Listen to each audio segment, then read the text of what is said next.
Muito bem, hoje mais um podcast e também vídeo no YouTube sobre o caso da autora Dallagnol. Não poderia deixar passar essa questão, porque toca muito, assim, uma coisa que eu acho importantíssima na vida pública, que não é só aquele, muito menos, na verdade, aquele moralismo exacerbado que algumas pessoas queiram demonstrar na prática da santarrice, que a gente vê muito por aí.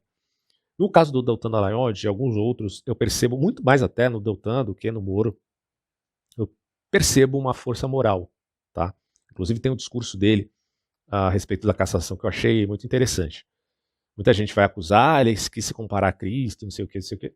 A gente entendeu o que ele quis dizer. Quem tem boa fé, que não tem má fé, que não é cretino, que não é canalha, que não dá anuência aos corruptores, à juristocracia que existe no Brasil, entenderam o discurso dele. Agora, quem tem um espírito envenenado vai sempre querer condená-lo de alguma maneira, porque já estão enviesados em todos os sentidos.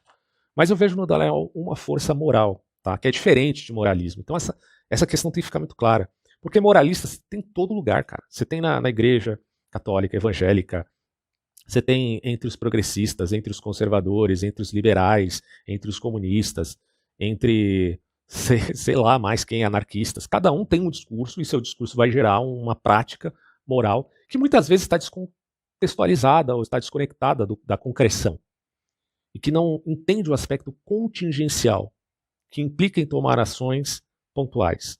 E quando a gente fala de ações pontuais diante de problemas realmente concretos, aí nós estamos falando de força moral, nós estamos falando de moralismo pura e simplesmente.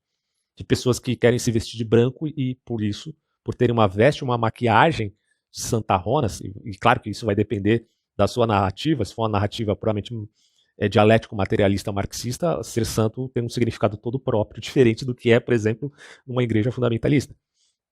Bom, vocês entenderam essa parte. Mas demonstram serem cretinos, serem passivos ou às vezes ativos ao inverso diante de contextos realmente pontuais.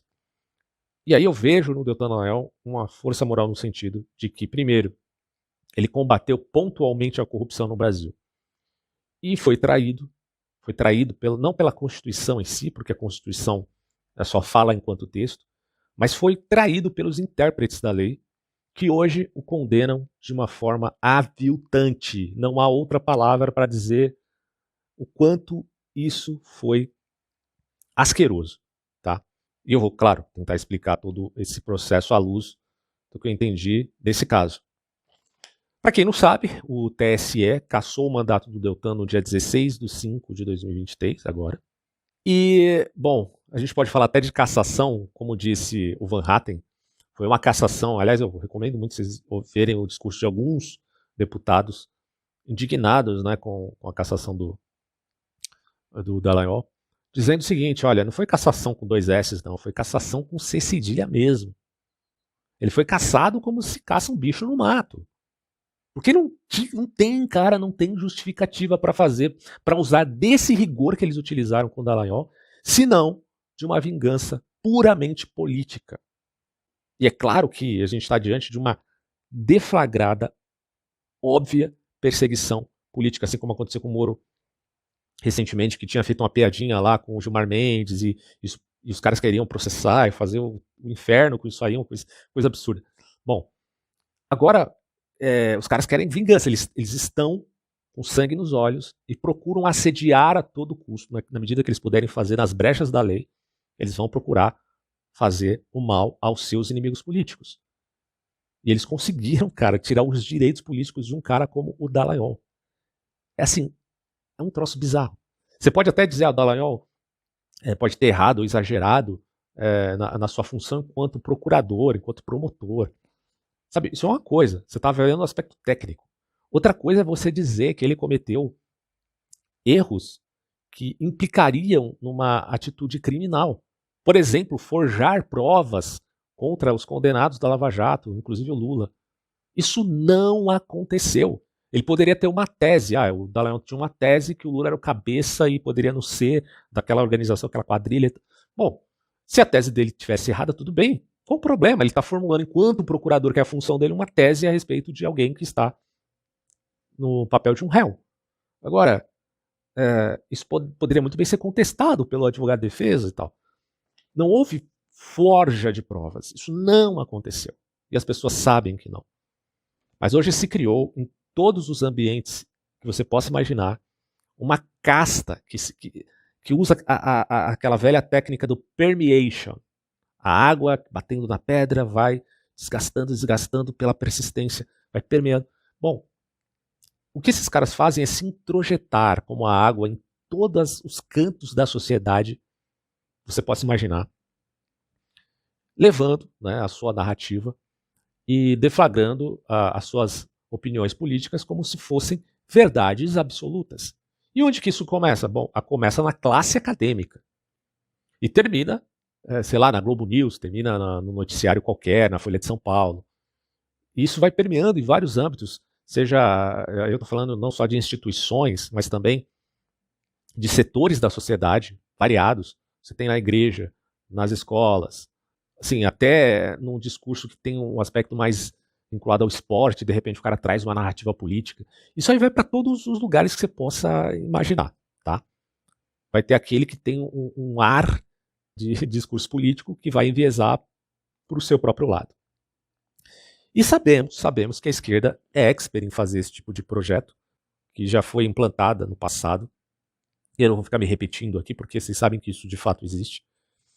E essa tática ela pode ser utilizada, óbvio, tanto pela esquerda quanto pela direita. Não é só a esquerda que vai usar a ação permeation para poder se introduzir e enganar as pessoas. Bom, a direita pode também fazer isso e pode haver uma competição, uma guerra de narrativas. O que existe hoje, na verdade, é uma guerra no âmbito psicológico que está muito mais sendo travada entre aqueles que detêm o poder de interpretar a lei, porque o que o Supremo Tribunal faz? Ele existe para garantir a interpretação da Constituição Federal. Na verdade, o Supremo Tribunal ele julga casos que envolvem matéria constitucional, ações diretas, recursos extraordinários. Hoje, né, como diz aí, como dizem, na verdade, muitos críticos dos atuais ministros do Supremo Tribunal, um festival de habeas corpus. Eles têm o poder de interpretar a lei e hoje têm feito de uma maneira ativista. Eles são ativistas jurídicos, principalmente a figura do Alexandre de Moraes, em vista de defender os interesses de sua própria interpretação da Constituição, que, diga-se de passagem, tem ares progressistas. Tá? Tanto é verdade que há hoje uma mancomunação entre poder executivo e poder judiciário. O que não deveria ocorrer, porque os três poderes eles devem ser independentes. Mas de repente você tem o Supremo Tribunal Federal fazendo lobby dentro do poder legislativo para passar uma lei que hoje entendemos como uma PL da censura. Inclusive, parabéns aí pelo debate que o Mamãe Falei fez lá com Orlando Silva. É engraçado, eu tinha falado do Orlando Silva no vídeo que eu tinha feito e tal, aí de repente surge esse debate justamente lá no programa do Vilela. Achei curioso isso. Bom, parabéns para ele, porque foi muito bem no debate e também acho que qualquer um conseguiria, né? Porque defender o indefensável é meio difícil, a posição do Orlando era muito difícil, né? Mesmo sendo relator do projeto. Mas, cara, e aliás, hoje esse pessoal aí a intenção, boa parte deles é fatiar, né, o projeto de lei das fake news para tentar passar isso a todo custo. É bizarro o nível de assédio que o Supremo Tribunal Federal, na figura de Alexandre de Moraes e outros, e também no Poder Executivo, na figura principalmente do ministro Majin Buu da Justiça, ele parece muito com o Majin Buu gordo, na intenção de tentar passar, cara, esse projeto. É bizarro. E aí você tem as figuras que eu geralmente chamo de... Não tem aquele lacaio do Saruman? Para quem conhece Senhor dos Anéis, conhece o lacaio. Se não me engano, é Grima Língua de Cobra, uma coisa assim, né? Pois bem, o governo do PT hoje tem muitos Grimas Línguas de Cobra. Assim como o Bolsonaro tinha também, na época dele. No PT você também tem os seus Línguas de Cobra. Um daqueles que fazem esse papel pervertido, na verdade, para perverter a verdade, é o figurão chamado Felipe Neto, que cresceu, se tornou milionário usando a plataforma do YouTube.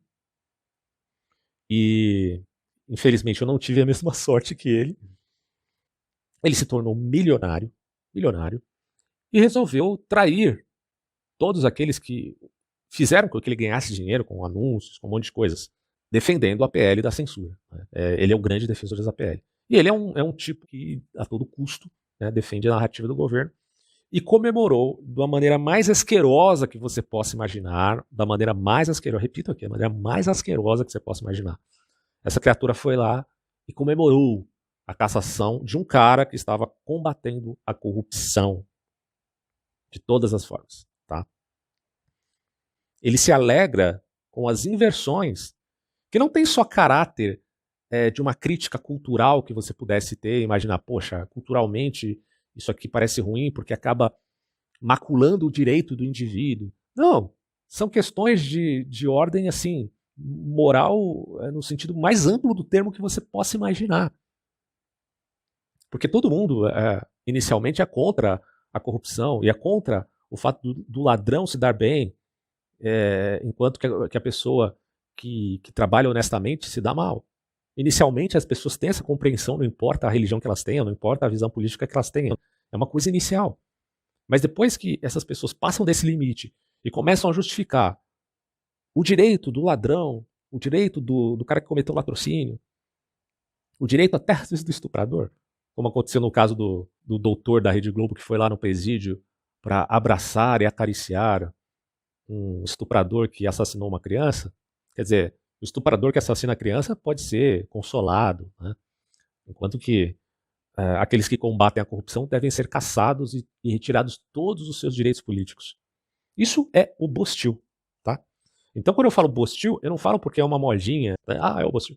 Não, eu falo porque eu estou evidenciando o fato de que é Bostil porque os três poderes hoje estão numa balança totalmente desregulada, vendo até uma promiscuidade entre esses três poderes em âmbito federal, não só estadual, porque no estadual sempre já existiu, aqui em São Paulo, por exemplo, mas em âmbito federal. É um negócio assim que dá ânsia de vômito, não tem muita coisa a se dizer. Né?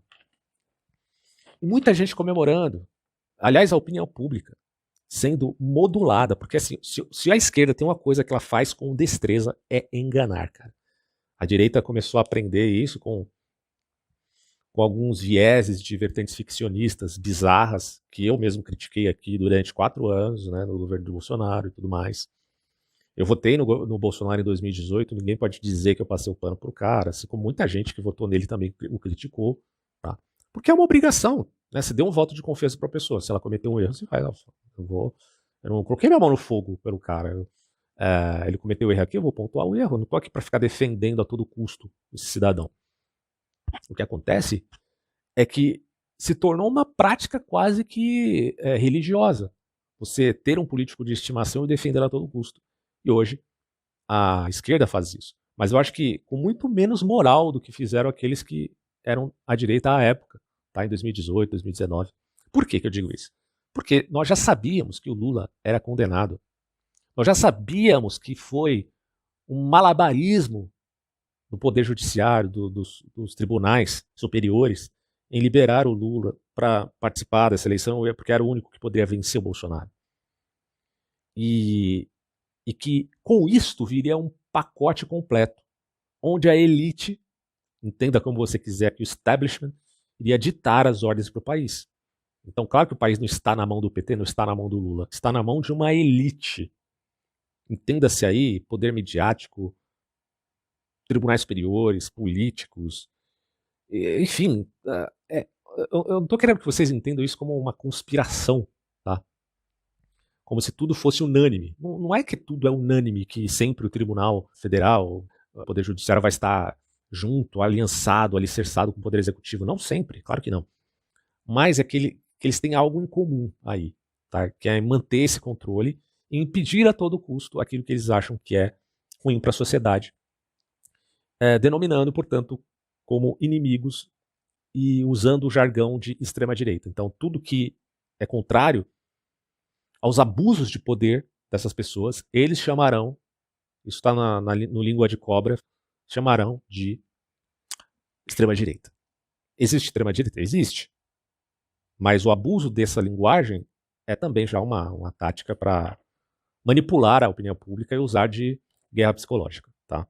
Isso é usado nas faculdades, nas universidades, em primeiro lugar, enganando um monte de idiotas úteis e fazendo esses idiotas úteis defenderem criminosos, corruptores e serem contra aqueles que combatem a corrupção. Como aconteceu, os caras tiveram, impressionante isso, o poder de persuasão dessa militância da esquerda que conseguiu enganar as pessoas ao ponto delas acharem que o poste é que tem que mijar no cachorro. Essas pessoas também que são idiotas úteis, elas têm uma parcela de culpa aí, porque elas também têm que ter um mínimo de responsabilidade com a própria vida intelectual, vamos combinar, né? Bom, e aí o que acontece no caso do Dallagnol? O relator do processo é o Benedito Gonçalves, que foi, não é coincidência isso, obviamente, ele foi indicado pelo Lula em 2008 ao STJ, e inclusive está lá até hoje. Então ele foi o relator do processo, e 7 ministros, incluindo boa parte deles que foram indicados pelo Bolsonaro, entenda bem esse ponto, tanto os indicados pelo Bolsonaro quanto os outros que estavam lá, foram unânimes em caçar, e eu não uso aqui caçar com 2 S e 5 C cedilha, como diz Van Hatten, né? Caçar o Deltan Dallagnol e tirar dele todos os seus direitos políticos. Um cara que estava fazendo um trabalho importantíssimo como deputado, cara. E assim, o Moro que abre o olho sobre isso também. Bom, e qual foi a justificativa para tal coisa? Muita gente tem enfatizado esse ponto, pautados na lei da ficha limpa, que inclusive é um critério que boa parte do PT não passa, mas com suas artimanhas conseguem ali meio que reverter em alguns casos. É dito no artigo 1º, inciso 1, que membros do Ministério, se não me engano é linha Q, membros do Ministério Público seriam inelegíveis por 8 anos se eles vierem a pedir exoneração ou aposentadoria quando tendo ali um processo administrativo. Bom, o Deltan Dallagnol, como vocês sabem, ele pediu exoneração do cargo porque ele queria participar do pleito eleitoral. Entendendo, né, o quanto a Lava Jato foi abalada na época do governo Bolsonaro, justamente para aqueles que tornaram o Moro parcial, é engraçado isso, né, os juízes e ministros dos tribunais superiores que agiram de uma maneira claramente, qualquer leigo pode entender isso, agiram de forma parcial, julgaram que o juiz do caso do Lula agiu de forma parcial, irônico que seja. O Deltan Dallagnol então decidiu partir para a esfera política, poder legislativo. Então, quando o Deltan Dallagnol, isso precisa ficar claro, esse aqui é o ponto nevrálgico da questão, precisa ficar claro. Quando o Deltan Dallagnol saiu da procuradoria, pesava sobre ele reclamações? Sim. Denúncias? O PT faz isso o tempo todo, principalmente o PT, claro. Mas não existiam processos administrativos. Esse aqui é o ponto mais importante para você entender essa história toda. Quando ele decidiu se candidatar e saiu da procuradoria, ele não tinha contra si processos administrativos. E a lei está descrita como interpretação de caráter restritivo. Isso significa restritivo, portanto, ao que está escrito nela. Você não pode ampliar isso ao seu bel prazer e moldar uma interpretação além do que está escrito. Por isso que é especificado aqui, em termos denotativos, a palavra restrito. Tá? Se o cara não tinha processos administrativos, mas apenas reclamações e sindicâncias, então ele não estava enquadrado na lei da ficha limpa, que o impediria ou o tornaria inelegível para participar do pleito eleitoral. Ponto. Aí o que os caras fizeram? Eles admitiram uma espécie de justificativa que ia além do que está escrito no texto, dizendo que essas reclamações se tornariam processos administrativos e por conta disso o Deltan Dallagnol, temendo, resolveu ir para a vida pública como um político para fugir desses processos. Quer dizer, isso é totalmente fora de contexto da figura que a gente está falando, porque o Deltan Dallagnol ele não é um político por natureza. Ele é um outsider.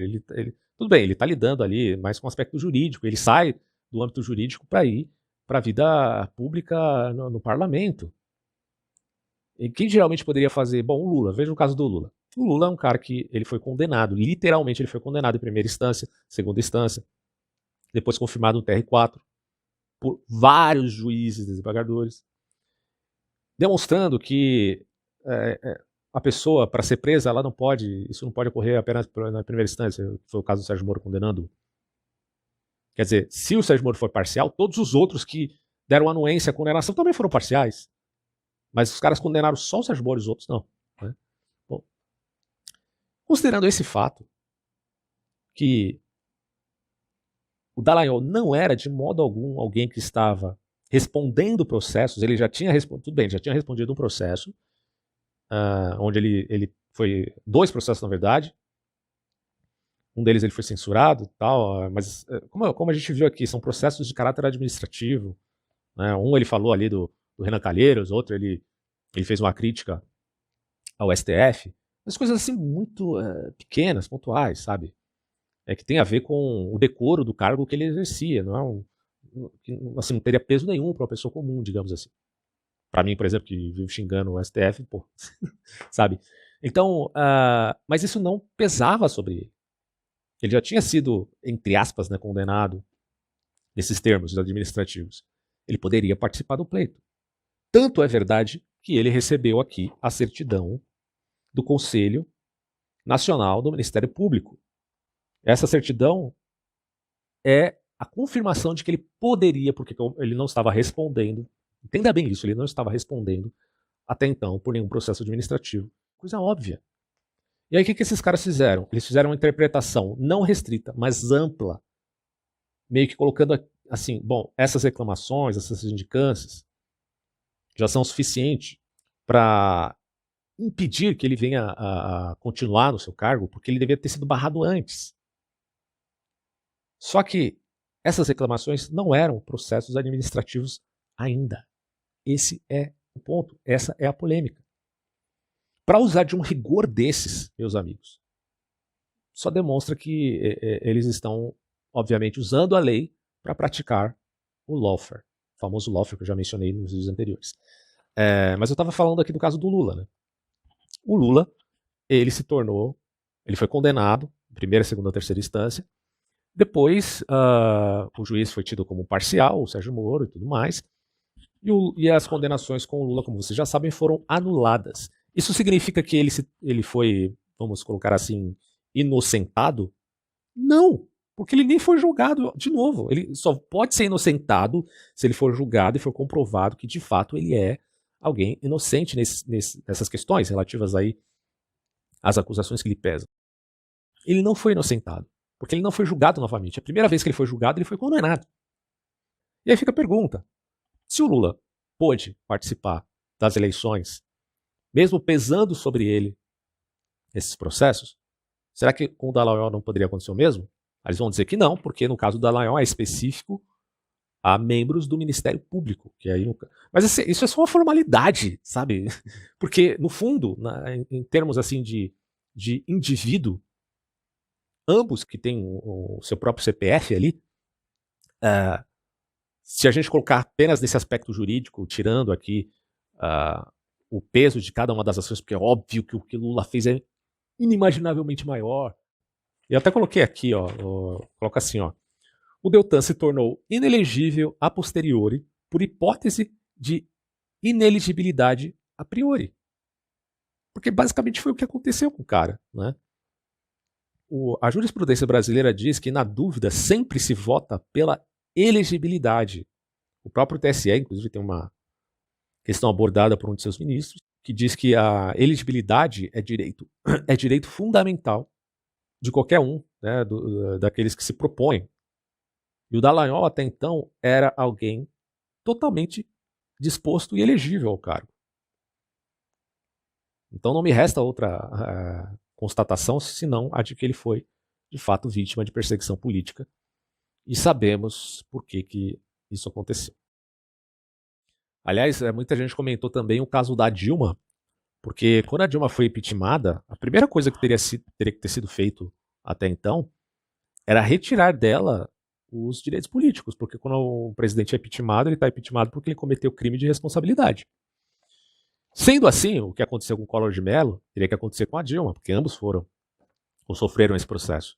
E a Dilma não recebeu essa sentença de perda dos direitos políticos. E aí ela pôde participar de várias eleições. Eu me lembro aqui, as eleições, que ano que foi, meu Deus? Foi não sei se foi 2020 ou foi ano passado, 2022. Mas que ela não ganhou, mas mesmo assim ela pôde participar. Não, quer dizer, os direitos dela foram preservados, mesmo sendo impeachmentada.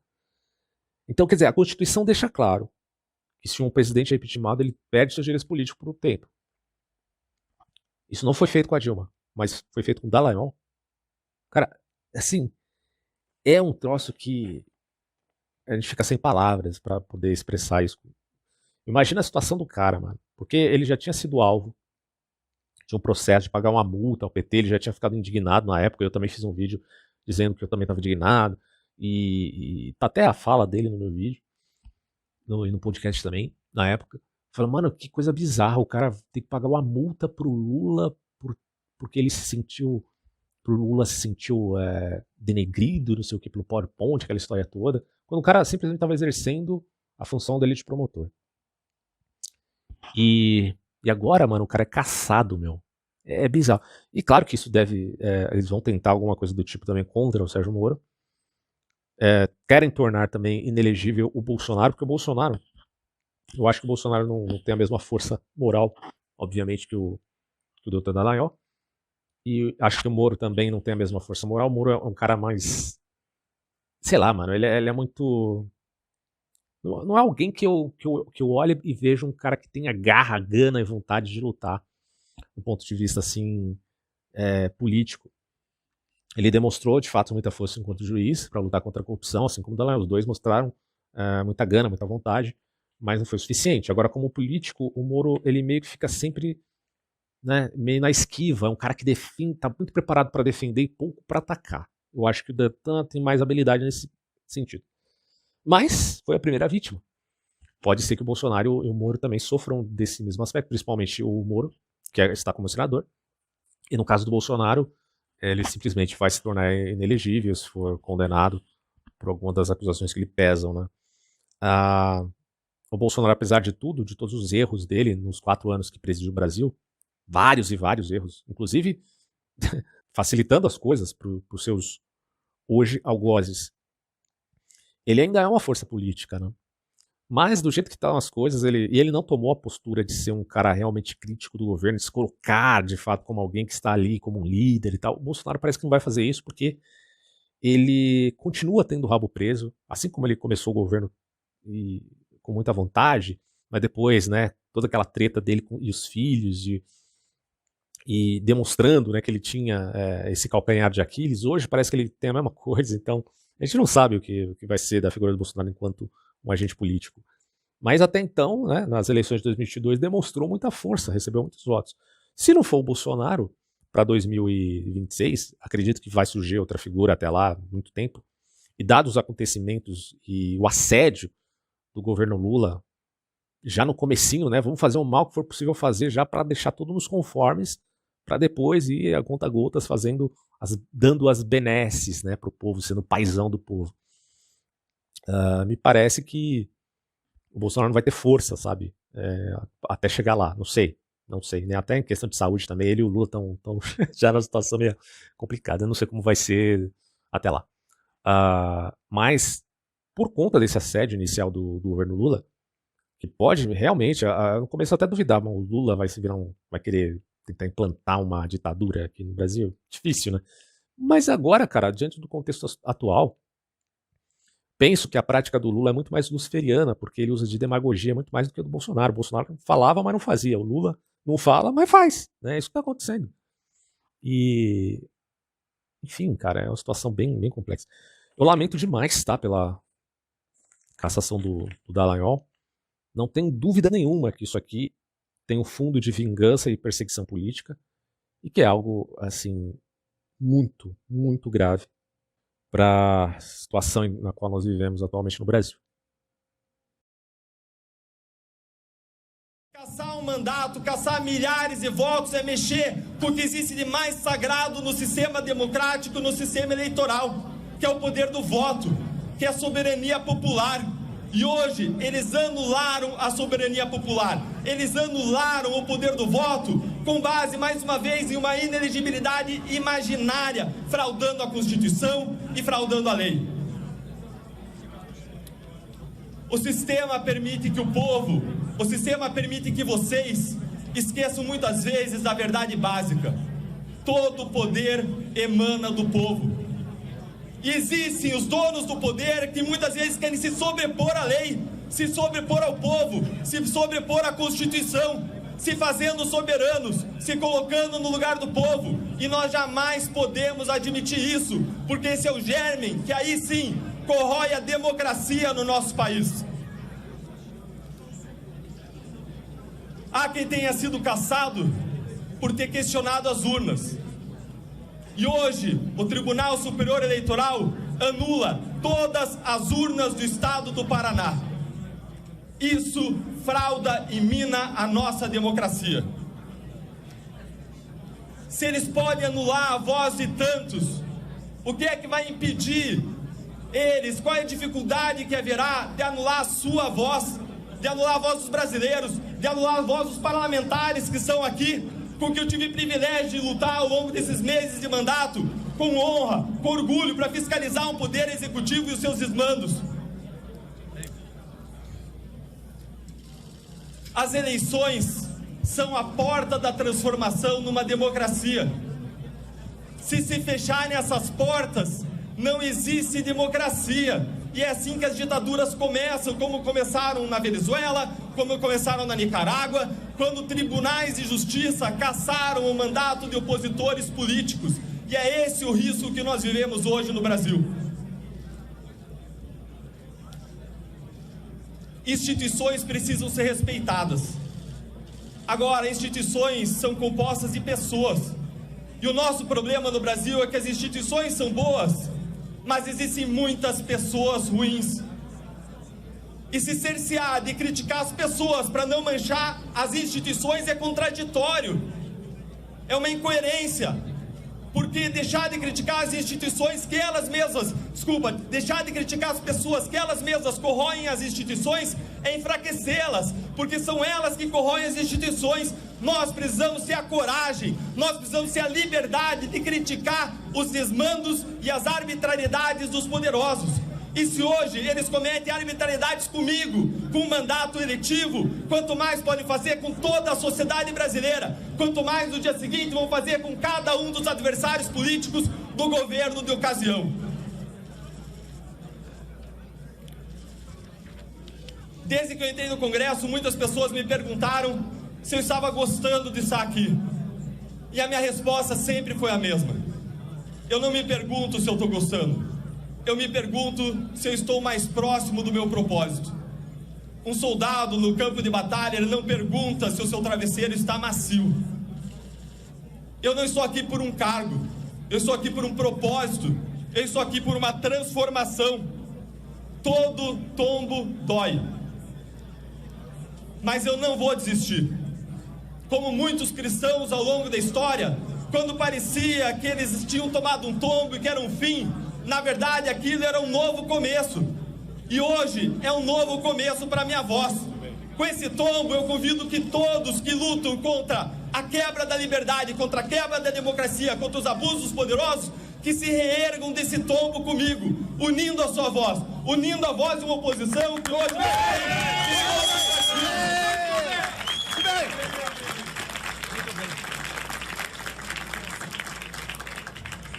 Hoje eu vi que eu atingi o meu objetivo quando um assessor do meu gabinete chegou perto de mim e disse: Deltan, eu posso perder o cargo de assessor, eu posso perder a remuneração, mas eu não vou deixar de trabalhar com você, ainda que seja de graça, porque o que eu vi aqui ao longo desse tempo todo é que você luta por um propósito, porque você luta genuinamente por uma transformação, e é por isso que eu convido todos a lutarem por uma transformação que vai além de nós, por um propósito que nos transcende. eu jamais vou me arrepender de ter combatido a corrupção no Brasil. Jamais. Aqui no Congresso eu combati o bom combate com orgulho, com honra, ao lado desses parlamentares que vocês veem aqui na frente. E nós vamos seguir lutando.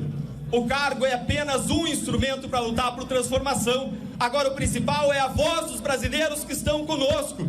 Nós precisamos que os brasileiros ergam a sua voz, que eles reconheçam o seu poder que está nas suas mãos, que é o poder que é a chave para a transformação. E nós não vamos permitir que as portas dos votos, que as portas das eleições sejam fechadas. Nós não vamos permitir que minem e que ataquem a nossa democracia. Nós não vamos permitir que minem e ataquem as nossas liberdades. Nós não vamos permitir que esse governo siga praticando desmandos e praticando corrupção. O poder que os tribunais têm de me atingir, o poder que os tribunais têm de me derrubar, é o mesmo poder que tinham os irmãos de José quando venderam o escravo para o Egito. É o mesmo poder que tinha o rei da Babilônia quando colocou Daniel na cova dos leões. O poder que eles têm ao me caçar é o mesmo poder que Pilatos tinha ao mandar Jesus para a morte. Essa história não acabou. Esse capítulo não é o capítulo final. Com um tombo vem um reerguimento, e um reerguimento com vocês, com a sociedade e com esse conjunto de parlamentares que luta unido, senadores que honram o seu cargo, deputados que lutam unidos por justiça e que lutam unidos por liberdade. Martin Luther King disse que o que mais o preocupava não era o grito dos maus, não era a crueldade dos cruéis, mas era o silêncio dos bons. E hoje eu vejo aqui parlamentares que não vão ficar silentes. Hoje eu não vejo silêncio aqui, porque nós vamos lutar por justiça e por liberdade.